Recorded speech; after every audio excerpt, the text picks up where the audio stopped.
Shalom, shalom, and welcome back to the Zadok Priestly Calendar teachings. This is part 4.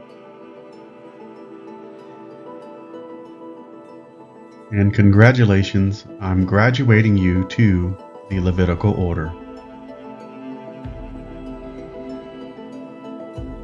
We'll be building calendar years 5 and 6 as found in the Dead Sea Scrolls. And just as in the previous presentations, I like to bring us back to where we left off. Remember, the 4th year, 12th month began in Shechaniah and it ended with Yeshabab. So in order to keep the courses unbroken, we will just begin year 5, month 1 with Yeshabab. And this is the beginning of year 5. This is month 1. Yeshabab, in order where we left off from the previous, and 4Q321, fragment 4 and 5, the first month begins in the week of Yeshabab. 4Q320, fragment 5, on the third day in the week of Immer, the Passover. 4Q320, fragment 5, on the first day in the week of Pistates, the waving of the sheaf. 4Q321, fragment 3, on the 5th day in the week of Pistates, which is on the 30th day in the first month. So this is a true statement here with Yeshabab leading the year. Third day in the week, Immer is definitely on the Passover, the 14th day of the first month. We have the first day in the week, Pistates, is on the waving of the sheaf correctly.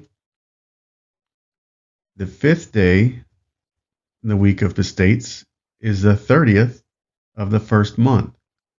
So we have proven that year 5 has started off correctly and we are in order. Month 2 starts off with 4Q321, fragment 4 and 5. The second month begins in the week of Pistates. Also 4Q320, fragment 5, on the 5th day in the week of Yehezekel, the second Passover. So the second month is definitely beginning with Pistates. On the 5th day, we have the 14th day of the second month. This is a confirmation of the second Passover with Yehezekel. Month 2 looks great. For month 3, we have 4Q321, fragment 4 and 5. The third month begins in the week of Deliah. And fragment 4Q320, fragment 5, on the first day in the week of Yehoreb, the Feast of Weeks. The third month is definitely beginning with Deliah, as you see here. And the 15th day of the third month is always the Feast of Weeks. Yehoreb is in the proper order.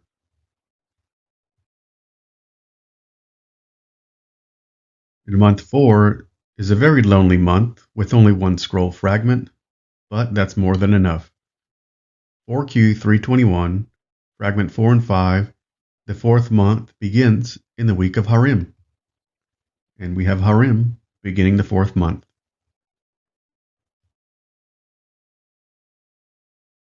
(4Q321), fragment 4 and 5, tells us that month 5 begins in the week of Hakoz. 4Q324 says on the 23rd of the 5th month is the entrance of Eliashib. And 4Q324 says on the 30th of the 5th month, entrance of Yakim. We see Hakoz is beginning the 5th month. On the 23rd of this 5th month, Eliashib is beginning his entrance. And on the 30th of this 5th month, Yakim is entering as well.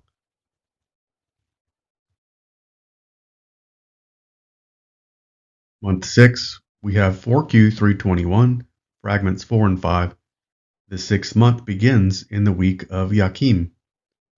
4Q324, on the 7th of the 6th month is the entrance of Hupa. 4Q324, on the 21st of the 6th month is the entrance of Bilgah. 4Q324, on the 28th of the 6th month is entrance of Immer. We see Yakim is leading up month 6. We have Hupa, the 7th day of the 6th month, correct. Bilgah is the 21st of the 6th month, making his entrance. Immer, the 28th of the 6th, making his entrance. And here is also proof that the Shabbat does not float.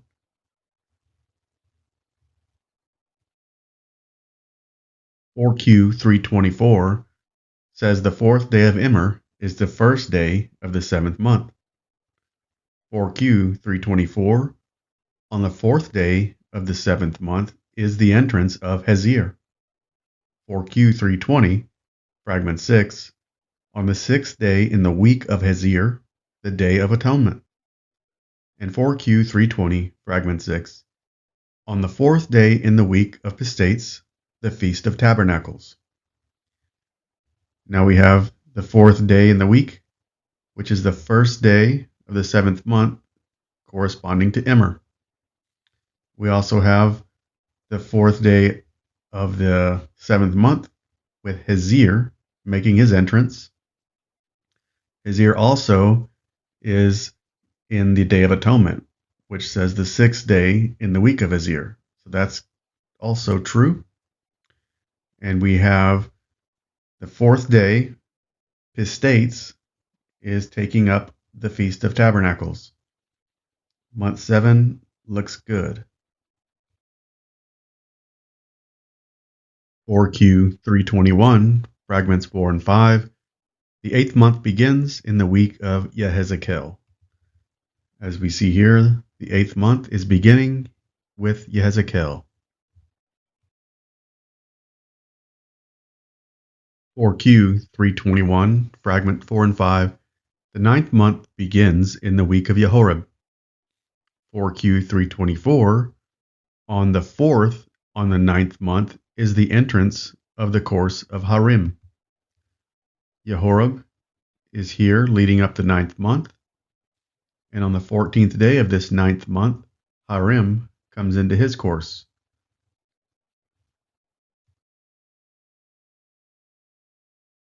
Here in month 10, we have fragment 4Q321, fragment 5, and the first month begins in the week of Malkiah. Also 4Q324, on the 4th day of the 10th month is the entrance of the course of Miyamin.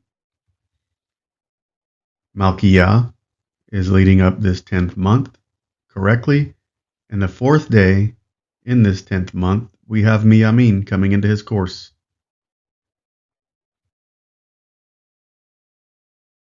(4Q321, fragment 5). The 11th month begins in the week of Yeshua. We have Yeshua beginning this 11th month correctly. In the last month 12, we have fragment 4Q321, fragment 5. The 12th month begins in the week of Yeshabab. As you can see, that is a true statement. Yeshabab is closing out the year. So here in year 5, we simply began by reordering the priestly courses and not straying from the path of the ancients.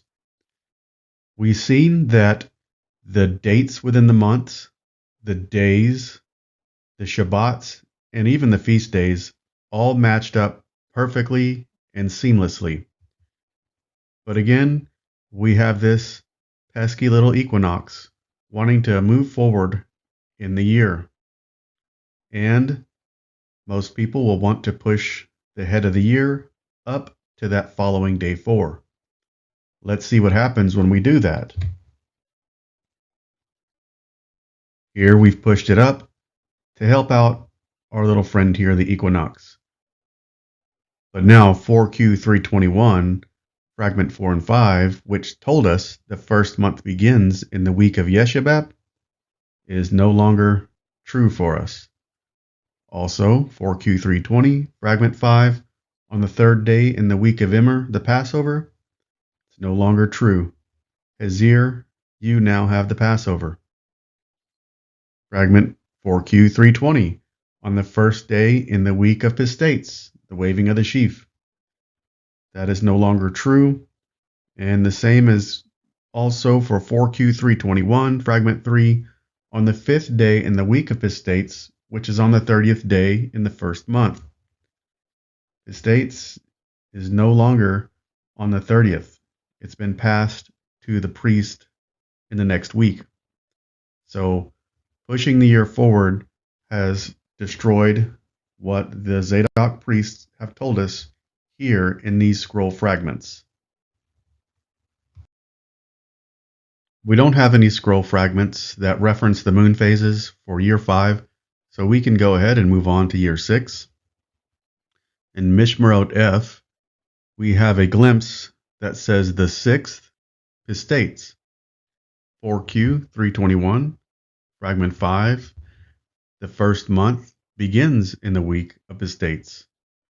4Q320, fragment 6, on the third day in the week of Yehezekel, the Passover. And 4Q320, fragment 6, on the first day in the week of Gamul, waving of the sheaf. So we have Pistates heading up the year, just as these two fragments have told us. And then the third day in the week, Yehezekel, is here on the Passover. Also, the first day in the week of Gamul, we see him here on the feast of the waving of the sheaf. So this priestly cycle, year 6, month 1, has started off correctly. 4Q321, fragment 5, says the second month begins in the week of Gamul. 4Q321, fragment 5, tells us that in the week of Messiah is the second Passover. Gamul is starting month 2, and Messiah is definitely on the Passover. 4Q321, fragment 5, the third month begins in the week of Harim. 4Q320, fragment 6, on the first day in the week of Malkiah, the Feast of Weeks. Here we have Harim, beginning the third month, and on the first day of the week, Malkiah, on the 15th day of the third month, which is the Feast of Weeks. We have one scroll fragment for this fourth month, 4Q321, fragment 5, which tells us the fourth month begins in the week of Hakoz, which this is a true statement.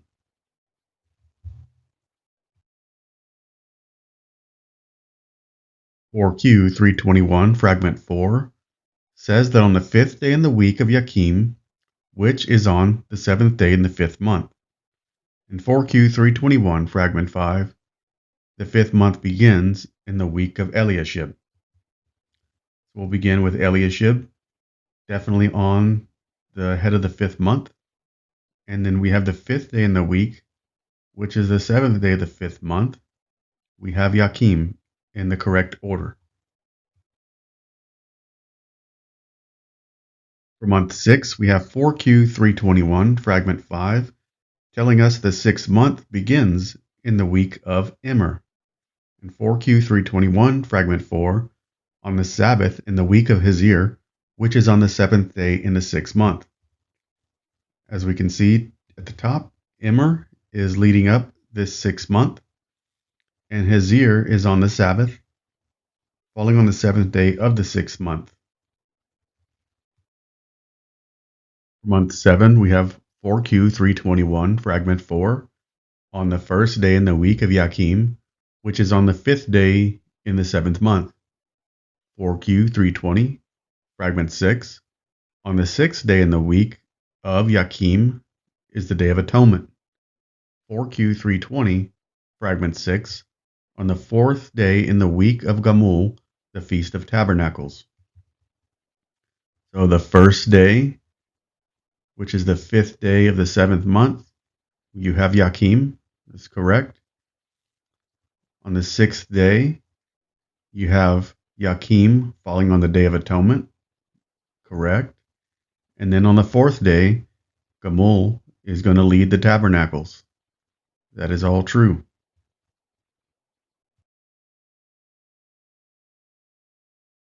(4Q321) tells us that the 8th month begins in the week of Maaziah.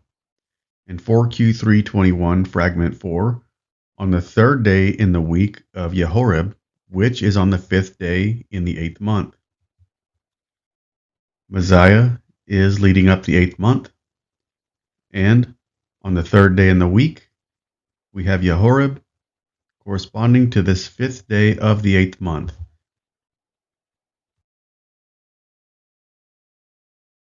(4Q321), Fragment 5 tells us that the 9th month begins in the week of Malkiah. In 4Q321, Fragment 4, on the 4th day in the week of Malkiah, which is on the 4th day of the 9th month. Here we have Malkiah is leading up the 9th month, and we have the 4th day of the week, which is the 4th day of the 9th month, and Malkiah.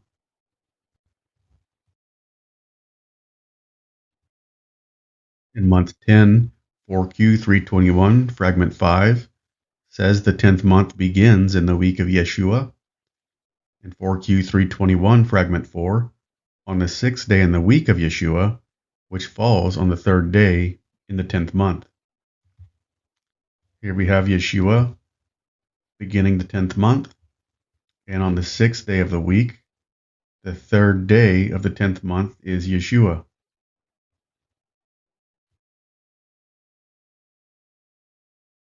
(4Q321, Fragment 5, says the 11th month begins in the week of Huppah. 4Q321, Fragment 4, tells us that on the Sabbath in the week of Yeshebeb, which is on the 2nd day of the 11th month. We have Huppah beginning the 11th month. We have the Sabbath here on the 2nd day of the 11th month with Yeshebeb. Fragment 4Q321, Fragment 5, tells us the 12th month begins in the week of Pistates. In Fragment 4Q321, Fragment 4, on the 2nd day in the week of Pistates, which is on the 2nd day in the 12th month. The 12th month here is beginning with Pistates, and the 2nd day in the week, which is the 2nd day of the 12th month, we have Pistates again. And that is the end of year 6.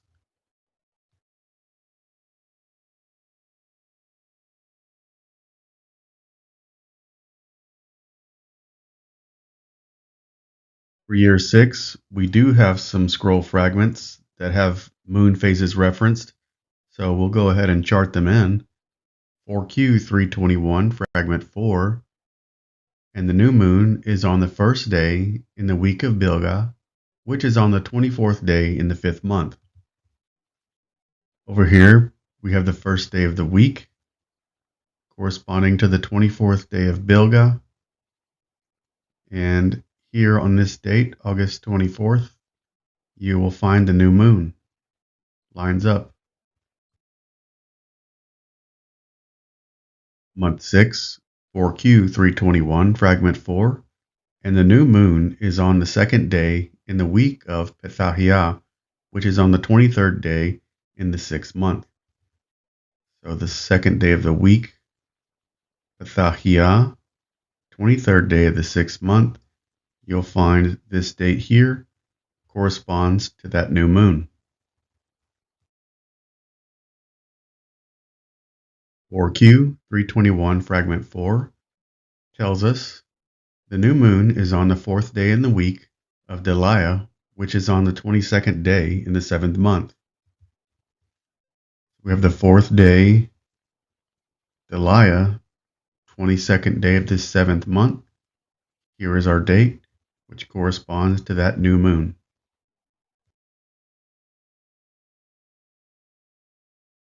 (4Q 321, Fragment 4), and the new moon is on the 5th day in the week of Harim, which is on the 21st day in the 8th month.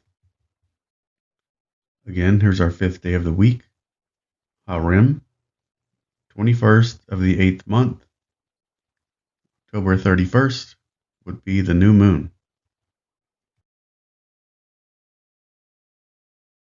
For month 9, 4Q 321, Fragment 4, the new moon is on the Sabbath in the week of Abia, which is on the 21st day in the 9th month. The Sabbath of Abia, 21st of the 9th, and here is our new moon, December 1st.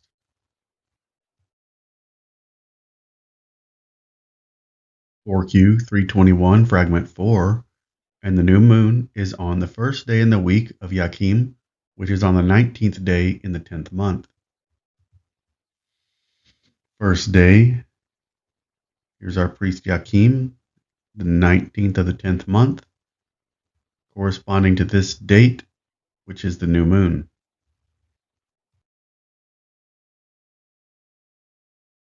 For month 11, 4Q 321, Fragment 4, and the new moon is on the 3rd day in the week of Immer, which is on the 19th day in the 11th month. We have our 3rd day of the week, Immer, on the 19th of the 11th, and our new moon being January 28th, 2025. And on our last month, month 12, 4Q 321, Fragment 4, and the new moon is on the 4th day in the week of Yehezekel, which is on the 18th day in the 12th month. Our 4th day of the week here, Yehezekel, 18th day of the 12th month. Here on February 26, 2025, we have our new moon. Fragment 4Q 321, Fragment 5, tells us the 12th month begins in the week of Pistates. And Fragment 4Q 321, Fragment 4, on the 2nd day in the week of Pistates, which is on the 2nd day in the 12th month. The 12th month here is beginning with Pistates, and the 2nd day in the week, which is the 2nd day of the 12th month, we have Pistates again, and that is the end of year 6.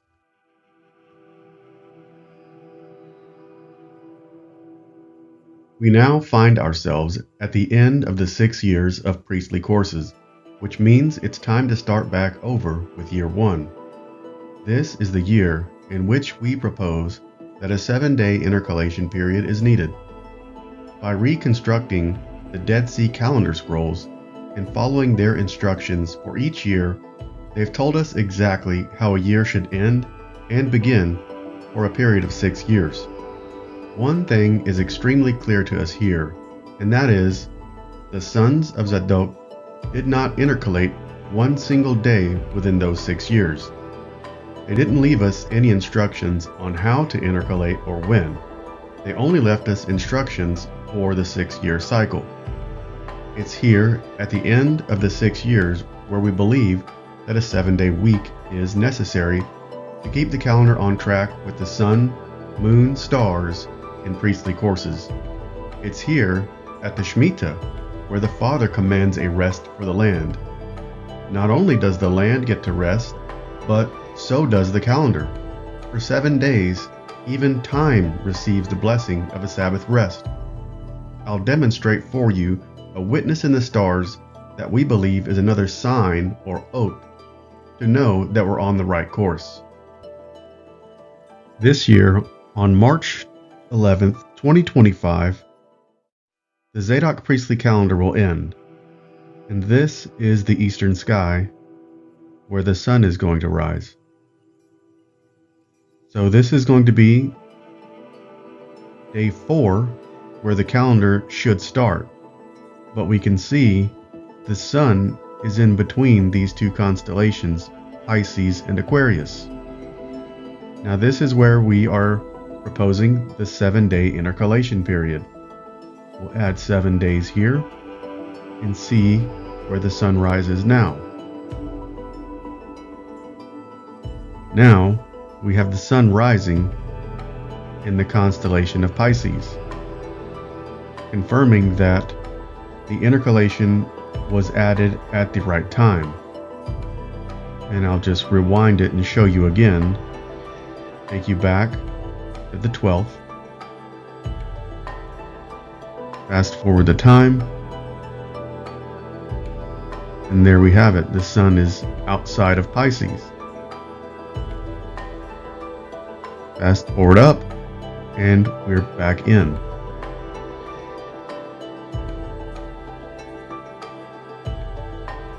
So, the Zadok Priestly Calendar ends on March 11, 2025. Gamul was the priest who was serving as the year came to a close. So Gamul must start the year, but not work more than the rest of the priestly families. Here is what the 1 week of intercalation looks like. We had Gamul in service, and then 7 days added. Here we believe all of the priestly families came in and served, just like they would have during the feast days and the high days of the feasts. They would then leave and allow Gamul to be standalone again, just like they did week by week in the previous years. This places Gamul back at the head of the year, and we're perfectly aligned with year 1 of the priestly courses as found in the Dead Sea Scrolls. In 2019, we were blessed with a once-in-a-generation sign for the Creator's calendar, the calendar that the sons of Zadok followed. These calendar scrolls were penned by the hand of a true anointed Cohen. The instructions were clear and concise. I'm paraphrasing. Whenever you see these signs of the sun and moon aligning on this month and day 4 of the year, then you know where you are with the priestly courses. Then you'll be back in line with the 3rd year tithe, the Shemitah, and the Jubilee years, all of which will be maintained by the priestly courses as they were ordained according to Torah. This sounds more like prophecy, and we know that there were prophetic writings, and we see them coming out of the Qumran Valley in the Dead Sea Scrolls. The Zadok Priestly Calendar is a calendar of 7s that is meant to keep the appointed times of the Most High in order and on time. The calendar is 364. The sun has its own cycle, the moon has its own cycle, and the stars have their own cycle. But when it comes to the priestly courses, well, their cycle is built into the calendar itself. The calendar was structured and ordered before the luminaries were created. Genesis 1 tells us that the lights are for signs or oath. It doesn't tell us that they are the calendar. They're signs to tell us where we are in time. Just like when you're on a road trip and you see a sign that says Dallas, 10 miles. Well, once you've traveled the 10 miles, then there's another sign that says, Welcome to Dallas. The sign is not the city. The sign is pointing you to the city and telling you that you're now within the city. I believe that's the function of the luminaries, and I believe the Zadok Priestly Calendar Dead Sea Scroll documents are telling us that point exactly. Through my journey of studying the calendar, lunisolar, solar, Zadok calendar, and Zadok Priestly Calendar, something has really stood out here in these latter days of my studies. We know that the Father is the Most High, sitting at the top.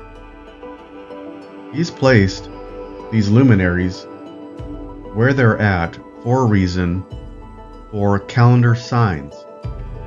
He placed the sun, the moon, and the stars all in these specific locations for us to take note of.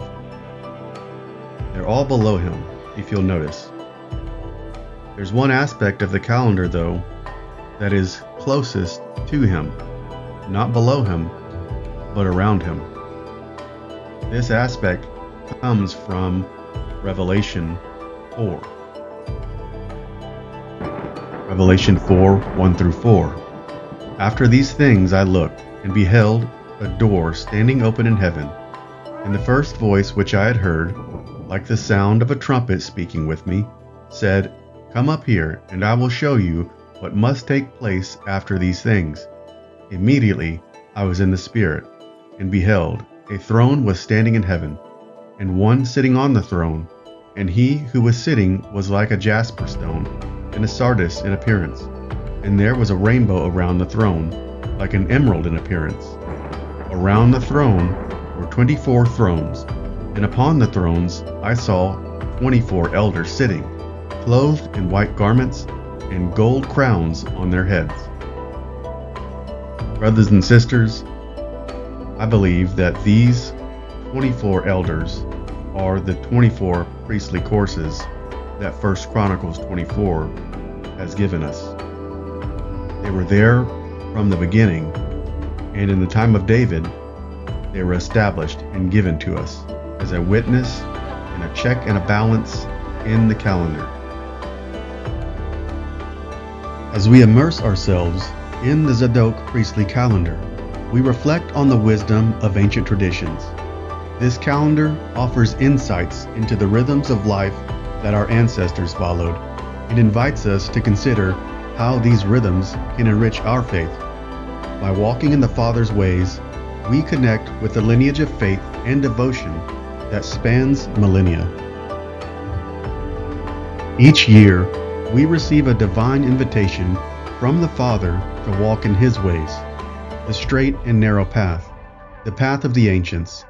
This gracious opportunity beckons us to align our lives with His appointed times, to celebrate His Sabbaths and feasts in His most set-apart appointed times.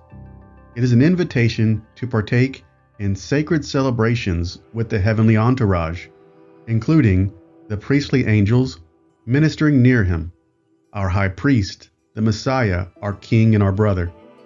By synchronizing our lives with the heavenly calendar, we walk in harmony with divine rhythms and celestial cycles. We can rest when they rest, and feast when they feast. The question remains, will you walk His set times according to His calendar? This journey requires a commitment to align our lives with ancient principles and divine appointments. It is an invitation to step away from the distractions of modernity and embrace a sacred rhythm that honors the Father's appointed times. The Ruach and the bride extend a call to come and partake in this divine journey. It is a call to shalom, a call to peace and wholeness as we align ourselves with the heavenly calendar and celebrate with the divine host. Let us heed this call and walk in His ways, embracing the ancient path of the Zadok Priestly Calendar. Shalom. We give all the thanks to the Father, the Creator, and Most High Elohim, and to our High Priest, King, Messiah, and brother, and the research efforts of Gina Sparks and Sarah Davis.